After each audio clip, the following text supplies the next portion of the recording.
Assalamualaikum, saya Nurin Nabi Habib Yusof dari kelas PPS 19 melaksanakan pentadsiran berterusan yang kedua untuk subjek Pendidikan Islam, kod GPIM 1022.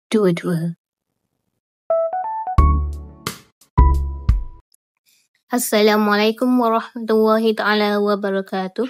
Alhamdulillah, hari ini kita sambung siri perkongsian peranan Al-Quran dan Sunnah dalam politik. Saranan pertama saya ialah mengenai politik sebagai amanah.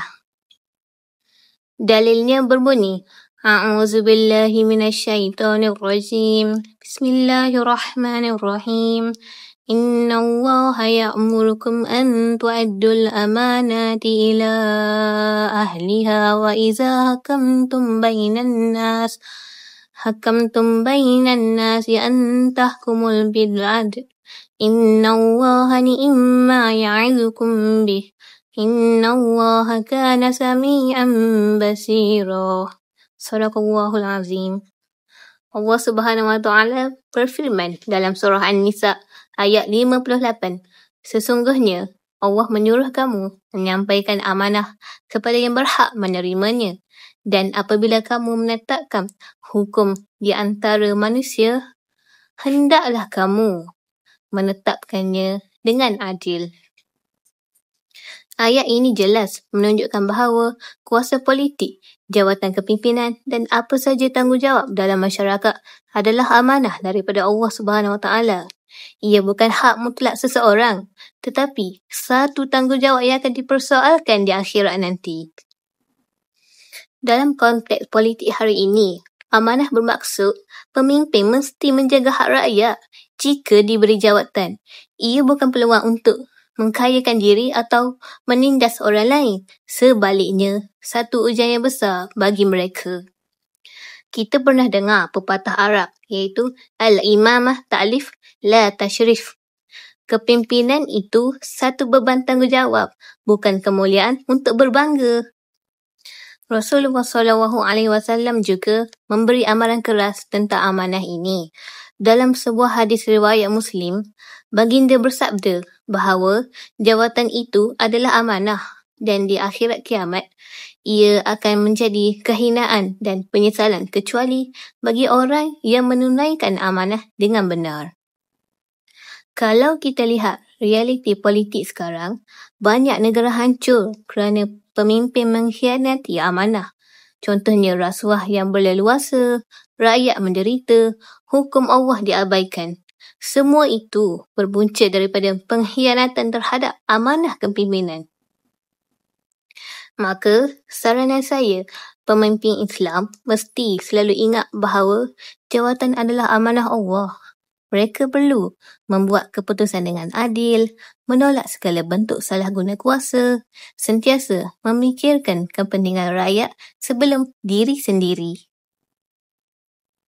Dan bagi kita sebagai rakyat, kita juga perlu bijak memilih pemimpin yang amanah, bukan kerana populariti atau kekayaan, tetapi kerana sifat integriti dan ketakwaannya. Kesimpulannya, politik tanpa amanah hanyalah perebutan kuasa, tetapi politik yang berlandaskan amanah akan membawa rahmat dan keadilan kepada rakyat. Semoga kita semua tergolong dalam kalangan yang menjaga amanah ini. InsyaAllah. Assalamualaikum warahmatullahi taala wabarakatuh. Alhamdulillah, dalam siri kita pada hari ini, saranan kedua saya ialah tentang kepentingan syura dalam politik. Dalilnya berbunyi, A'udzubillahi minasyaitonirrajim. Bismillahirrahmanirrahim. وَالَّذِينَ اسْتَجَابُوا لِرَبِّهِمْ وَأَقَامُوا الصَّلَاةَ وَأَمْرُهُمْ شُورَى بَيْنَهُمْ وَمِمَّا رَزَقْنَاهُمْ يُنْفِقُونَ. Allah Subhanahu wa taala berfirman dalam surah Asy-Syura ayat 38. Dan urusan mereka diputuskan dengan musyawarah antara mereka. Ayat ini menegaskan bahawa dalam Islam, keputusan politik tidak boleh dibuat secara sewenang-wenangnya. oleh seorang pemimpin sahaja. Ia mesti melalui perbincangan dan pandangan orang ramai. Musyawarah atau syura adalah sistem demokrasi dalam Islam. Rasulullah SAW sendiri, walaupun seorang Nabi yang maksum, tetap bermesyuarat dengan para sahabat dalam urusan politik dan ketenteraan. Contohnya, dalam Perang Uhud, Nabi pada asalnya berpendapat agar tentera muslimin bertahan dalam kota Madinah, tetapi majoriti sahabat ingin keluar berperang di luar. Akhirnya, Nabi menerima pandangan mereka. Walaupun kemudian berlaku ujian yang agak besar dalam perang tersebut, Nabi tetap menghormati keputusan syura. Ini menunjukkan bahawa pemimpin dalam Islam mestilah menghormati pandangan rakyat, bukan hanya mengikut kehendak diri sendiri. Maka, saranan saya, amalan syura perlu diperkuatkan dalam politik hari ini. Pemimpin mesti membuka ruang untuk rakyat bersuara. Contohnya, parlimen, forum belia dan mesyuarat rakyat perlu dimanfaatkan. Pandangan pakar dalam bidang tertentu mesti diambil kira sebelum buat dasar. Jika pemimpin kembali mengamalkan syura, rakyat akan rasa dihargai dan keputusan negara lebih adil secara menyeluruh. Kesimpulannya, syura adalah roh politik Islam. Tanpa syura, politik jadi zalim dan menindas. Dengan syura, politik jadi adil dan mesra rakyat. Assalamualaikum warahmatullahi wabarakatuh. Assalamualaikum warahmatullahi wabarakatuh. Saranan ketiga dalam siri ini ialah mengenai larangan rasuah dan salah guna kuasa dalam politik. Dalil mengenai larangan rasuah dan salah guna kuasa dalam politik berbunyi, A'udzubillahi minasyaitonirrajim. Bismillahirrahmanirrahim. ولا تأكلوا أموالكم بينكم بالباطل وتدلوا بها إلى الحكام لتأكلوا فريقا من أموال الناس بالإثم وأنتم تعلمون. صدق الله العظيم. Allah Subhanahu wa Ta'ala berfirman dalam surah Al-Baqarah ayat 188, dan janganlah kamu makan harta sesama kamu dengan jalan yang batil, dan janganlah kamu menyuap dengan harta itu kepada hakim supaya kamu dapat memakan sebahagian daripada harta manusia dengan cara dosa. Ayat ini jelas melarang rasuah dan penyalahgunaan kuasa kerana ia merosakkan keadilan. Rasuah adalah racun dalam politik. Bila pemimpin terlibat dengan rasuah, rakyat akan mula hilang kepercayaan, keadilan tergadai dan kemiskinan semakin parah. Rasulullah SAW juga bersabda, pemberi rasuah dan penerima rasuah, kedua-duanya dalam neraka. Riwayat Ahmad dan Hakim. Dalam sejarah Islam, para khalifah sangat tegas menolak rasuah. Saidina Umar Al-Khattab misalnya pernah memecat gubernur hanya kerana ada tanda-tanda dia mengumpul harta secara tidak telus. Maka, saranan saya, negara mesti membina sistem politik yang bersih daripada rasuah. Undang-undang anti rasuah perlu diperketat.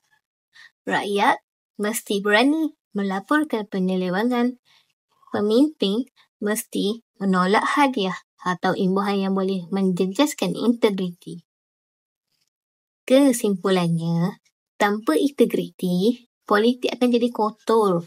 Tetapi, jika kita jauhi rasuah, insya-Allah politik Islam akan kembali bersih dan diberkati. Assalamualaikum warahmatullahi wabarakatuh.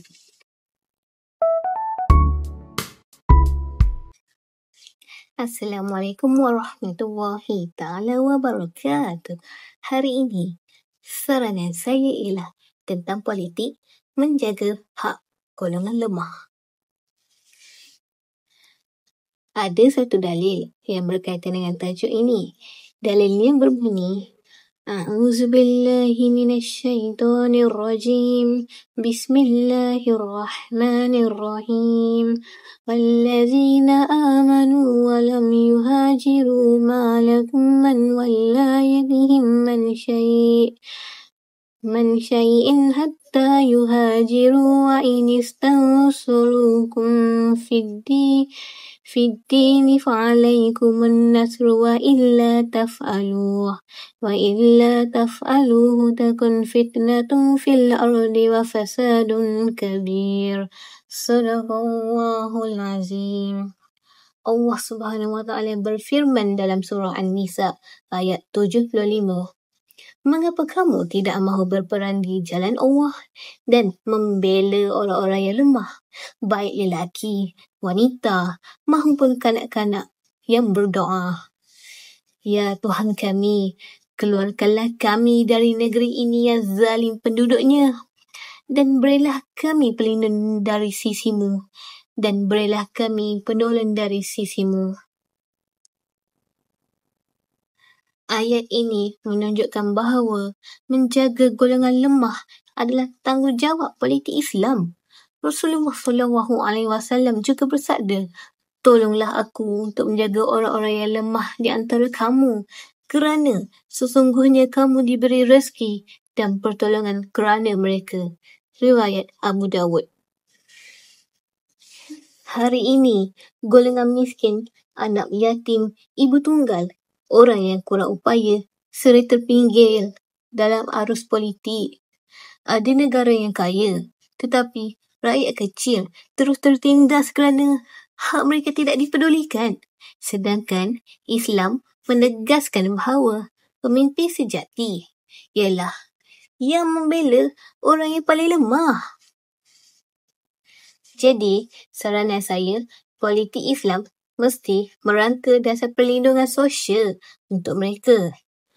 Lain, hak pendidikan, kesihatan dan keselamatan golongan lemah mesti dijamin.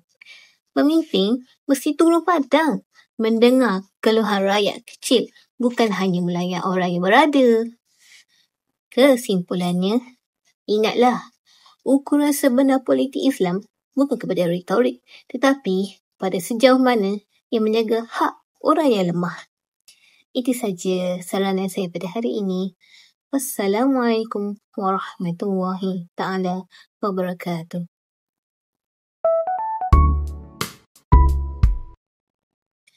Assalamualaikum warahmatullahi wabarakatuh. Hari ini, saranan saya ialah mengenai keadilan dan ihsan dalam politik. Dalil yang berkaitan dengan keadilan dan ihsan dalam politik berbunyi, A'udzubillahi minasyaitonirrajim. Bismillahirrahmanirrahim.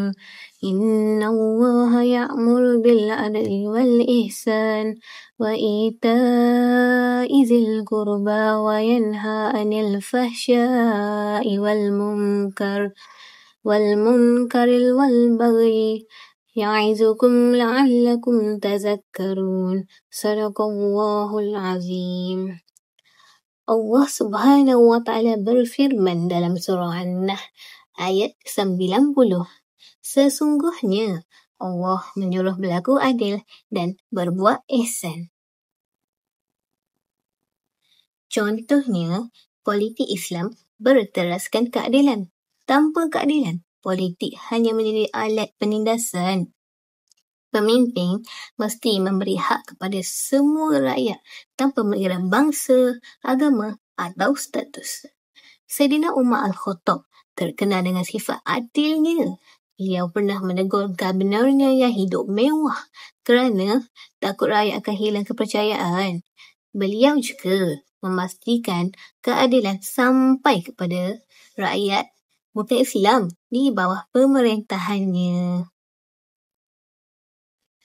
Maka, seperti biasa, saranan saya, politik Islam mesti memastikan dasar-dasar negara berlandaskan berdasarkan prinsip adil. Contohnya, hak minoriti mesti dijaga. Undang-undang tidak boleh dipilih kasih, diskriminasi. Golongan miskin mesti diberi perhatian yang lebih. Kesimpulannya, keadilan adalah tonggak politik Islam. Tanpa keadilan, pemimpin akan dimurkai Allah. Dengan keadilan, pemimpin akan dihormati semua rakyat. Itu saja daripada saya. Wassalamualaikum warahmatullahi ta'ala wabarakatuh. Assalamualaikum warahmatullahi wabarakatuh. Hari ini kita akan bincang tentang saranan iaitu politik dan keadilan sosial.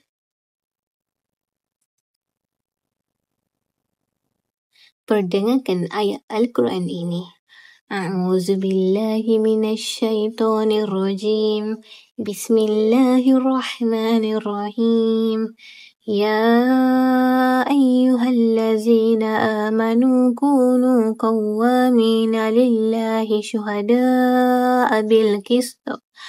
ولا يجرمنكم شنآن قوم على ألا تعدلوا اعدلوا هو أقرب للتقوى واتقوا الله إن الله خبير بما تعملون. صدق الله العظيم. Allah Subhanahu wa Ta'ala berfirman dalam surah Al-Maidah ayat 8. Wahai orang-orang yang beriman, hendaklah kamu menjadi orang yang benar-benar menegakkan keadilan kerana Allah, menjadi saksi dengan adil, dan janganlah sekali-kali kebencianmu terhadap sesuatu kaum mendorong kamu untuk tidak berlaku adil. Berlaku adillah kerana adil itu lebih dekat kepada taqwa.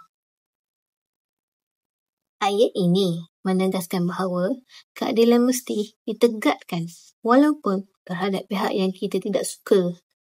Rasulullah SAW bersabda, sesungguhnya orang-orang yang sebelum kamu binasa adalah kerana mereka menghukum dengan tidak adil. Riwayat Bukhari dan Muslim. Hari ini kita lihat ketidakseimbangan ekonomi. Contohnya, yang kaya semakin kaya, yang miskin terus tertindas. Politik Islam hadir untuk meratakan hak melalui zakat, sedekah dan bantuan sosial supaya jurang antara golongan kaya dan miskin tidak melebar. Jadi, saranan saya lah, pemimpin mesti peka dengan nasib fakir miskin, anak yatim dan golongan terpinggir. Contohnya, buatlah dasar politik mesti menyantuni semua rakyat, bukan hanya menjaga kepentingan elit. Jadi, keseluruhannya, keadilan sosial adalah nyawa politik Islam. Tanpanya, rakyat hilang kepercayaan dan negara menuju kehancuran. Jadi, setakat itu saja pada hari ini. Wassalamualaikum warahmatullahi ta'ala wabarakatuh.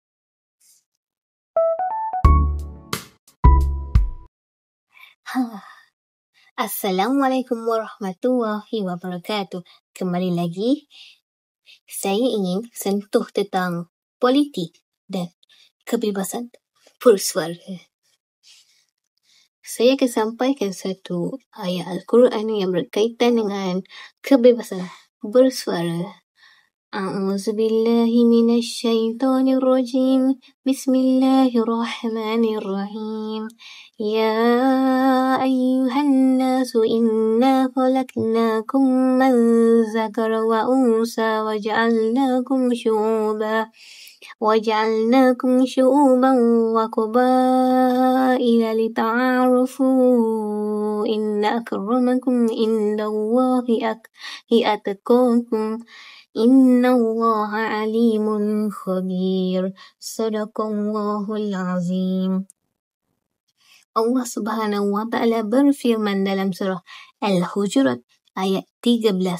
Wahai manusia, sesungguhnya kami telah menciptakan kamu dari lelaki dan perempuan dan kami jadikan kamu berbangsa-bangsa dan bersuku-suku supaya kamu saling mengenali. Sesungguhnya yang paling mulia di sisi Allah ialah orang yang paling bertakwa. Ayat ini mengajar kita menghormati perbezaan, bukan menindas suara orang lain. Rasulullah SAW juga memberi ruang sahabat memberi pandangan.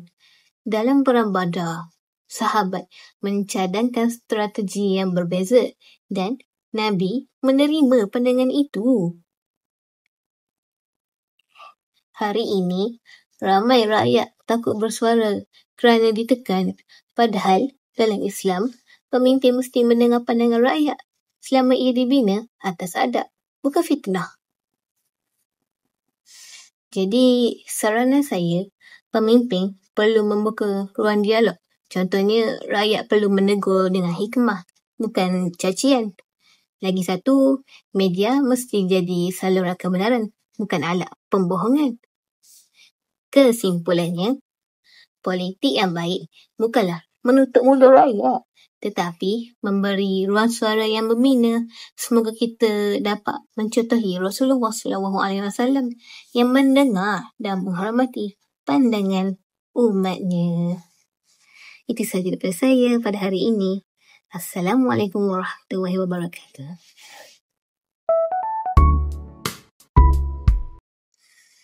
Assalamualaikum warahmatullahi ta'ala wabarakatuh. Hai. Saranan saya pada hari ini ialah tentang politik menjaga perpaduan umat. Sebelum tu, saya akan sampaikan ayat Al-Quran yang berkaitan dengan tajuk pada hari ini. A'udzubillahi minasyaitonirrajim. Bismillahirrahmanirrahim. واعتصموا بحبل الله جميعا ولا تفرقوا واذكروا نعمة الله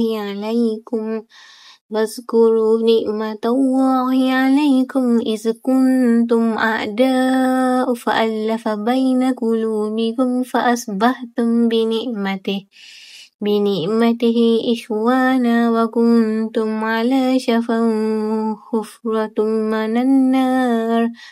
من النار فأنقذكم منها كذلك يبين الله لكم آياته لعلكم تهتدون صدق الله العظيم.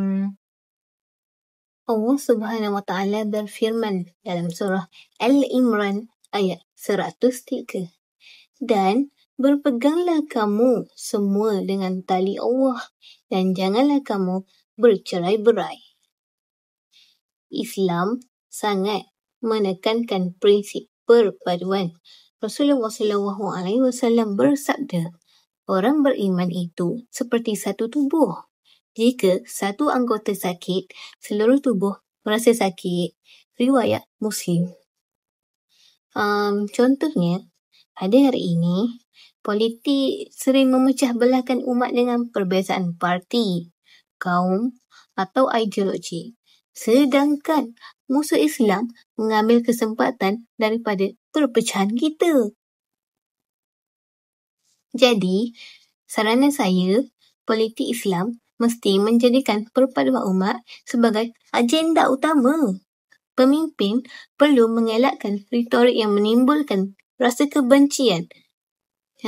Rakyat perlu mendahulukan ukhuwah, persaudaraan berbanding kepentingan peribadi. Kesimpulannya dari keseluruhannya, umat yang bersatu akan kuat, umat yang berpecah akan runtuh. Maka, jadikan perpaduan sebagai roh politik kita. Itu saja saranan pada hari ini. Semoga bermanfaat.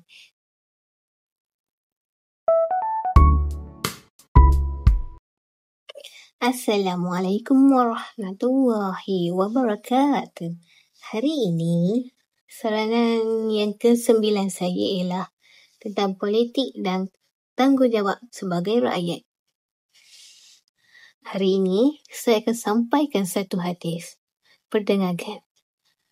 An Abi Umar radhiyallahu anhu qala sami'tu Rasulullah sallallahu alaihi wasallam yaqulu kullukum ra'in wa kullukum mas'ulun an ra'iyatihi fal imamu ra'in wa huwa mas'ulun an ra'iyatihi wal rajulu fi ahlihi ra'in wa huwa mas'ulun an ra'iyatihi wal mar'atu fi baiti zawjiha ra'iyatun wa hiya mas'ulatun an ra'iyatiha wal khadimu fi mali sayyidihi ra'i wa huwa mas'ulun an ra'iyatihi.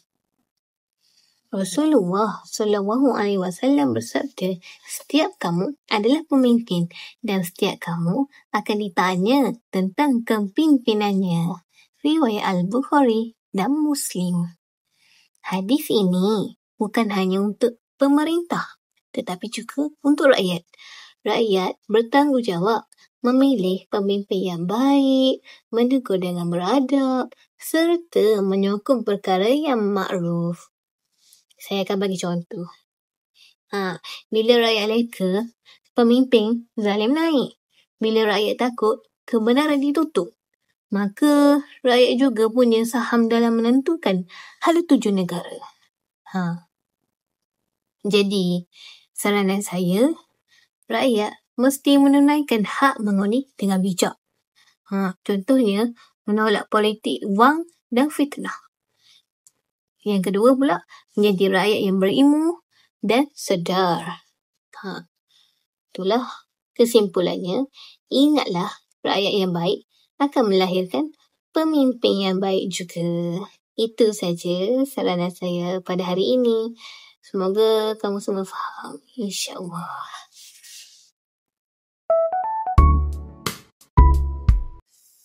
Assalamualaikum warahmatullahi taala wabarakatuh. Alhamdulillah. Kita sampai ke saranan yang terakhir saya dalam siri yang ke-10 ini. Jadi hari ini saranan saya ialah kaitan dengan peranan Al-Quran dan Al-Sunnah politik. Hari ini kita akan membincangkan kemuncak politik Islam, iaitu mencontohi politik Rasulullah sallallahu alaihi wasallam, iaitu Nabi kita. Allah Subhanahu wa taala berfirman dalam surah Al-Ahzab ayat 21. أعوذ بالله من الشيطان الرجيم بسم الله الرحمن الرحيم لقد كان لكم في رسول الله أسوة حسنة لمن كان يرجو الله واليوم الآخر وذكر الله كثيرا صدق الله العظيم. Maksudnya, sesungguhnya telah ada pada diri Rasulullah, iaitu contoh teladan yang baik bagi kamu, iaitu bagi orang yang mengharap rahmat Allah dan kedatangan hari kiamat, serta banyak mengingati Allah. Ayat ini jelas menunjukkan bahawa teladan kepimpinan Rasulullah sallallahu alaihi wasallam bukan sekadar untuk zaman baginda sahaja, tetapi untuk seluruh umat Islam sepanjang zaman. Rasulullah SAW bukan sahaja seorang rasul dan pendakwah, tetapi juga seorang pemimpin politik, ketua negara, panglima tentera dan hakim. Baginda menguruskan Madinah sebagai sebuah negara Islam pertama dengan penuh keadilan, hikmah dan rahmat. Ciri politik Rasulullah SAW boleh diringkaskan dalam beberapa aspek utama.